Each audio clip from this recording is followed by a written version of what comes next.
Nothing can be more frustrating when you sit down to watch one of your favorite programs on ESPN Unlimited. and you run into issues streaming it. Well, in today's tech video, I'm going to show you how to fix ESPN Unlimited app if it isn't working. on Hisense TV.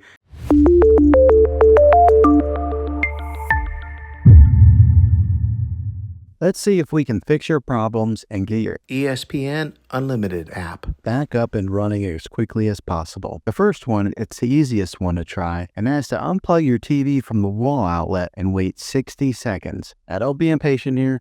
Wait the whole 60 seconds, then plug it back in. This is very different from turning your TV on and off with your remote control. This is what we call a hard reset of your TV, so make sure you do this method. If that doesn't work, then find your router that is giving you Wi-Fi and unplug the power to that for 60 seconds. Then plug it back in. If it fixes it, great. If not, let's go ahead and move on to the next method. Try deleting ESPN Unlimited app on your TV. Go to wherever the apps are located on your system and remove the app altogether. Then reinstall ESPN Unlimited app. After you reinstall it, you might have to log back in with all of your credentials, but hopefully this will work. And if that doesn't work, then I recommend buying an affordable Roku stick, Fire Stick, or Apple TV 4K and plug that into your TV and use that as your main streaming player. And you'll be able to access ESPN Unlimited app that way. I'll put links in the description down below of where you can get one. There you have it, folks.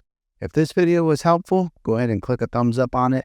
Go ahead and subscribe to my channel. I make tech videos all the time, and I would love to have you back in the next one.